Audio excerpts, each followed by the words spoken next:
Hello everyone. अगर आप Instagram, Facebook या फिर कोई भी सोशल नेटवर्किंग साइट यूज़ करते हैं तो एक न्यूज़ जो काफ़ी ट्रेंडिंग है दैट इज़ आपका अरावली हिल्स, अरावली पर्वत। ये काफ़ी ज़्यादा न्यूज़ में है और कल सुप्रीम कोर्ट ऑफ इंडिया ने अरावली हिल्स के रिगार्डिंग एक जजमेंट दे दिया जिसमें उन्होंने बताया कि अरावली हिल्स की जो यूनिफॉर्म डेफिनेशन है उसको वो एक्सेप्ट करते हैं। अभी आप सोचेंगे सर अब क्या बोल रहे हैं यूनिफॉर्म डेफिनेशन, क्या होता है यूनिफॉर्म डेफिनेशन? तो जो हमारी केंद्र सरकार है उन्होंने एक डेफिनेशन दी अरावली हिल्स की, वे जो 100 मीटर से ज़्यादा वाली अरावली है वही अरावली पर्वत है, बाकी अरावली पर्वत नहीं है। ये उन्होंने क्यों दिया? क्योंकि जो इनलीगल माइनिंग है उसको रोकना है।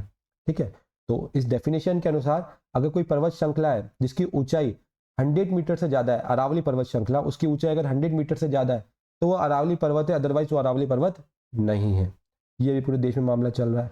अब इससे हो क्या रहा है, आप अगर मैं अरावली पर्वत की बात करूं, अरावली माउंटेन्स की बात करूं, तो 90 से 95% जो पर्वत श्रृंखला है, 90 से 95% वो क्या है, उनकी हाइट 100 मीटर से कम है। ठीक है, तो इस कंडीशन से वो तो अरावली की डेफिनेशन से ही बाहर हो गई, क्योंकि सरकार ने तो ये बोला है कि अगर आपकी हाइट 100 मीटर से ज्यादा है तो ही आप अरावली पर्वत हो, अदरवाइज अरावली पर्वत नहीं हो। तो अगर आप ऐसा नहीं कि सुप्रीम कोर्ट के कल के जजमेंट से चीजें बदल गई हैं। अगर आप पुराने स्टैटिक्स देखेंगे, पुराने अगर डाटा देखेंगे तो कुछ डाटा इस तरीके से हैं। अगर सिर्फ और सिर्फ मैं राजस्थान की बात करूं तो राजस्थान में एक कमेटी बनी थी, कमेटी का नाम क्या था? Central empower committee. ये 2018 में कमेटी बनी थी। उसने क्या बताया कि जो अरावली में 128 पर्वत श्रृंखला है उनमें से 31 गायब हो गई। अरावली रेंजेस की जब मैं बात करता हूं, मतलब रेंज मतलब पर्वतों की श्रृंखला है, मतलब बहुत सारी अरावलियां हैं। तो 128 पर्वत श्रृंखलाओं में से 31 गायब हो गई। अब गायब कैसे हो जाएंगी? गोश्त तो बन नहीं जाएंगी, बूथ तो बन नहीं जाएंगी, तो कहां गई वो? उनको भू माफिया खा गया, उनको सैंड माइनिंग खा गया। ठीक है, 25% अरावली क्या हो चुकी है? डिस्ट्रॉयड हो चुकी है, खत्म हो चुकी है। इवन मैं बात करूं फॉरेस्ट सर्वे ऑफ इंडिया की, ठीक है, फॉरेस्ट सर्वे ऑफ इंडिया की मैं अगर बात करता हूं 2017 की, उन्होंने बताया है 3200 से ज्यादा इनलीगल माइनिंग हो रही है। कहां पे? अरावली में। ठीक है, अवैध खनन हो रहा है। और आपने एक बॉडी का नाम सुना होगा, CAG, control auditor general of India. इसने बताया है 98.87 लाख, समझ रही है, 98.87 लाख मेट्रिक टन का क्या हो चुका है? खनन हो चुका है, मिनरल्स को एक्सट्रैक्शन किया जा चुका है। इवन सबसे बुरा तो तब है कि ये इतनी सेंसिटिव पहाड़ी पे डायनेमाइट मतलब बम का यूज किया जाता है ताकि यहाँ पे क्या हो सके, मिट्टी निकल सके और माइनिंग हो सके। डायनेमाइट तक का यूज किया जा रहा है। ये एक सोची समझी माफिया की साजिश है। कौन सी माफिया? ये माइनिंग माफिया है, ये सैंड माफिया है। अभी और सुनिए, आपने हरियाणा का तो नाम सुना होगा, हरियाणा राज्य हमारा। ठीक है, हरियाणा का नाम सुनते हमें याद आता है भाई लंबरदार, पैसे वाले लोग, पैसे वाला राज्य। ठीक है, हरियाणा वो राज्य है जहां पे जो फॉरेस्ट कवर है, जो फॉरेस्टों की संख्या है वो बहुत मिनिमम है। इंडिया का सबसे लोएस्ट फॉरेस्ट कवर कहाँ है? हरियाणा में है। ठीक है, आपको पता होगा देश में टारगेट है कि भाई 100% जमीन का हमको 1/3 यानी 33% हमको फॉरेस्ट लगाना है। इंडिया अभी तक 21% फॉरेस्ट लगा चुका है। अब वहीं मैं हरियाणा की बात करूं तो हरियाणा के अंदर पूरा सिर्फ और सिर्फ 3.5% क्या है? फॉरेस्ट है। मतलब मान लो ये 100% हरियाणा है तो 3.5% ही फॉरेस्ट है, और ओवरऑल इंडिया को 33% पे पहुंचना है। हरियाणा वो टॉप स्टेट है 2014 से 17 तक जिसने क्या करा है, अपना फॉरेस्ट लैंड को, क्या फॉरेस्ट लैंड को नॉन फॉरेस्ट लैंड में कन्वर्ट कर दिया है। इसमें कन्वर्ट कर दिया नॉन फॉरेस्ट लैंड में। मतलब हरियाणा के पास ऑलरेडी पेड़ कम थे, ऑलरेडी फॉरेस्ट कम थे, और उसने क्या कर दिया, जिसमें भी जो फॉरेस्ट लैंड थे उनको नॉन फॉरेस्ट में कर दिया। ये फॉरेस्ट, कौन से फॉरेस्ट की बात करोगे? वो फॉरेस्ट जो अरावली हिल्स पे है। ये पर्वत है तो पर्वत पे पेड़ तो होंगे, फॉरेस्ट तो होंगे। तो ऑलरेडी हरियाणा के पास क्या था? फॉरेस्ट कवर कम है, फॉरेस्ट सर्वे ऑफ इंडिया के अकॉर्डिंग। उसमें से भी उसने क्या कर दिया, जो फॉरेस्ट लैंड को है उसको नॉन फॉरेस्ट लैंड में कन्वर्ट कर दिया है। इवन आपने एक एरिया का नाम सुना होगा, नू, जो हरियाणा में स्थित है। वहाँ के एक डीएसपी थे, डीएसपी सुरेंद्र सिंह। ये इनलीगल माइनिंग को रोक रहे थे नू जिले में। वहाँ पे जो माफिया थी, इनलीगल माइनिंग माफिया, उन्होंने उनका क्या कर दिया था, उनके साथ मुठभेड़ में इनकी हत्या हो गई थी। ये आप देख पा रहे होंगे, डीएसपी सुरेंद्र सिंह। ये सब उस एरिया की रिगार्डिंग है जो अरावली की बात है। ये अरावली पे ही रोक रहे थे सैंड माफिया को, बट इनकी क्या हो गई, मुठभेड़ में मृत्यु हो गई।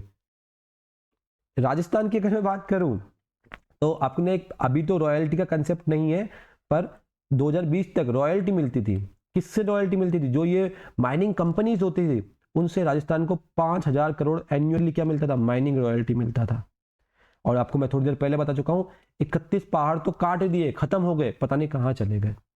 ठीक है, अगर मैं बात करूं अरावली पर्वत में पेड़ों की, तो ये आप हंस के मतलब आपको बहुत हंसी आएगी कि मेरी देश की सरकार ने, अगर आप पेड़ काटते हो तो उसके लिए पेनल्टी पता है कितना है, 1,000 से 11,000 रुपए बस। अगर मैं पेड़ काटता तो मुझे इतना पेनल्टी देना पड़ेगा।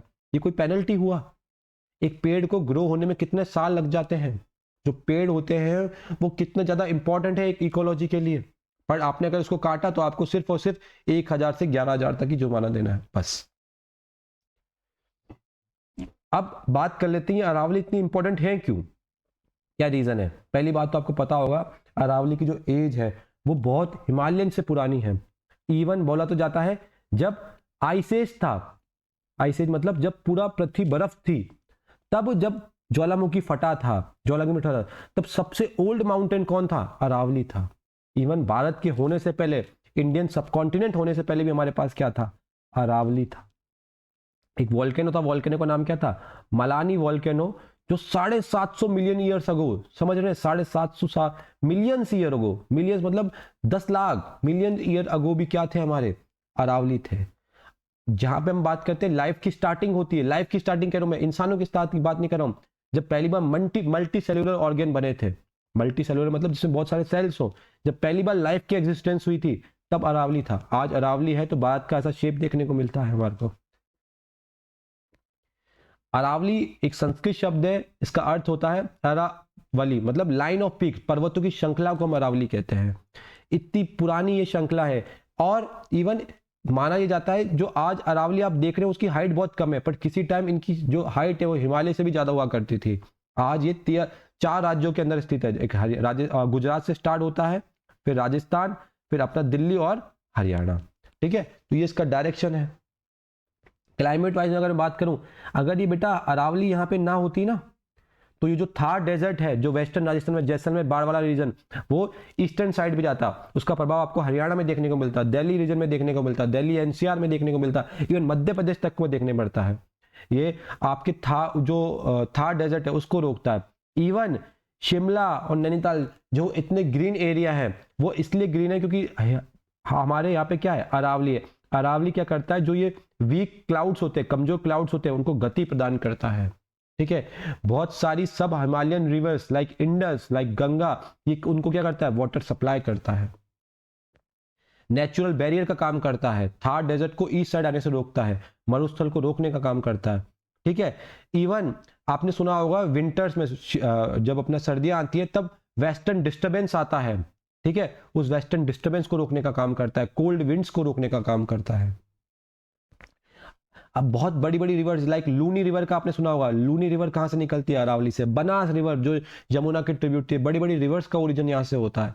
इवन जो दिल्ली एनसीआर वाला रीजन है जहां पे ऑलरेडी इतना पॉल्यूशन है, इतना ज्यादा दिक्कत है, वहां पे नेचुरल प्योरीफायर का काम करता है, ग्राउंड वाटर को बैलेंस करता है अरावली। इकोलॉजी वाइज बात करूं तो आपने सुना होगा Sariska wild life sanctuary, Ranthambore national park जहां पे ढेरों टाइगर्स हैं। दिल्ली एनसीआर क्या बना था, लेपर्ड कॉरिडोर बना था, दिल्ली राजस्थान लेपर्ड कॉरिडोर, जहां पे हम तेंदुओं को बचाने की बात करते हैं, वो अरावली पे स्थित है। इवन एनसीआर जो दिल्ली वाला, दिल्ली की पॉल्यूशन तो आप जानते ही हैं, दिल्ली में कितना ज्यादा पॉल्यूशन है। अभी रिसेंट रिपोर्ट के अकॉर्डिंग दिल्ली के पानी में हमको यूरेनियम मिला था। उस पॉल्यूटेड एनसीआर में अरावली क्या काम करता है, लंग्स का काम करता है। ठीक है, इतना ज्यादा इंपॉर्टेंट था, एयर पॉल्यूशन को कंट्रोल करने का काम करता है। इवन अगर मैं इसकी स्ट्रेटेजिक लोकेशन की बात करूं तो ये हमारा राष्ट्रपति भवन जो है ये खुद अरावली पर्वत पे स्थित है। ठीक है, तो अगर आप क्या राष्ट्रपति भवन को हटाओगे, क्योंकि वो भी तो अरावली पर्वत पे है, उसकी भी तो हाइट 100 मीटर से कम है। ठीक है, जो रायसना हिल्स है, जो राष्ट्रपति भवन है, वो खुद कहां स्थित है, अरावली पर्वत पे स्थित है। अगर मैं इवन आपने सुने होंगे चित्तौड़गढ़ फोर्ट, रणथंबोर फोर्ट, ये सब जो फोर्ट्स हैं कहां स्थित है, अरावली पर्वत पे स्थित है। बहुत पुरानी पुरानी सभ्यता लाइक गिलुंड, बेरज, खेतड़ी, ये जो पुरानी गणेश्वर, ये पुरानी जो सभ्यता है, इनका संबंध किससे? अरावली पर्वत से है। हिस्टोरिकली और स्ट्रेटेजिकली ये भारत के लिए बहुत ज्यादा इंपॉर्टेंट है। इवन जो वेस्ट साइड से अटैक होते थे, तब आप हमारी रक्षा कौन करता था? अरावली करता था। क्या सरकार ने इसके रिगार्डिंग कोई कदम नहीं उठाया? बिल्कुल उठाया है। देखिए, अरावली को प्रोटेक्ट करने के लिए एक अरावली नोटिफिकेशन आया था 1992 के अंदर, जिसके अंदर ये बताया था कि अगर आपको माइनिंग करनी है, चाहे वो सैंड माइनिंग हो, मिनरल्स की माइनिंग हो, तो आपको ministry of environment, forest and climate change से क्या करनी पड़ेगी? परमिशन लेनी पड़ेगी किसी भी तरह की माइनिंग के रिगार्डिंग। बट क्या परमिशन होती है? नहीं। बार बार सुप्रीम कोर्ट ने अपनी जजमेंट्स में अरावली को बचाने की बात करी है, चाहे वो जजमेंट हो 2002 की, 2005 की, 2009 की और 2018 की। लॉ के साथ प्रॉब्लम नहीं है, लॉ तो सारे बढ़िया है। प्रॉब्लम क्या है? इम्प्लीमेशन के साथ, कि कैसे हम उनको इम्प्लीमेंट करते हैं, इम्प्लीकेट करते हैं। प्रॉब्लम है पॉलिटिकल विल की, जो ये पॉलिटिकल लीडर्स हैं, इनकी इच्छा के अनुसार है कि अगर ये करना काम चाहते हैं, कानून में कोई खराबी नहीं है। ये अरावली नोटिफिकेशन भी बहुत सही था, ये सुप्रीम कोर्ट की जजमेंट भी ठीक है, बट इशू है पॉलिटिकल विल की। ये पॉलिटिकल पार्टीज है, इनको लार्जर अमाउंट ऑफ डोनेशन आता है कहां से? इन माफिया से, ठीक है, इन माफिया से लार्जर अमाउंट ऑफ डोनेशन आता है इन पॉलिटिकल पार्टीज को। तो पॉलिटिकल विल ही नहीं है, इच्छा ही नहीं है पॉलिटिक्स की। मैं हमेशा बात करता हूं, it should not be ecology versus environment, it should be economy and environment, economy along with environment, it's not by economic versus. ये वर्सेस शब्द ही गलत है, ये होना चाहिए अलोंग विथ। इकोनॉमी के साथ एनवायरमेंट को देखो, ना कि इकोनॉमी वर्सेस एनवायरमेंट देखो। ये माइनर जो माइनिंग रॉयल्टी आपको मिलती है, एक शॉर्ट टर्म बेनिफिट है, ये लॉन्ग टर्म में आपको बेनिफिट नहीं करेगा। लॉन्ग टर्म में बेनिफिट कौन करता है? हमारा एनवायरमेंट करता है। अभी देश में पूरा प्रोटेस्ट चल रहा है अरावली के रिगार्डिंग। इवन आपको पता है, राजस्थान के अंदर औरतें अरावली के जो पेड़ हैं उनको राखी तक बांधती हैं। अरावली हमारे कल्चर का बहुत अच्छा पार्ट है, अरावली हमारे आर्ट का पार्ट है, अरावली हमारे ज्योग्राफी के लिए काफ़ी इंपॉर्टेंट है, हमारे क्लाइमेट के लिए इंपॉर्टेंट है। तो ये अरावली जो 750 मिलियन ईयर्स अगो पुरानी है, इसका अवैध खनन रोकना चाहिए और सुप्रीम कोर्ट और सरकार दोनों को इसके रिगार्डिंग काम करना चाहिए। Thank you so much everyone, मिलते हैं हमारे नेक्स्ट लेक्चर में।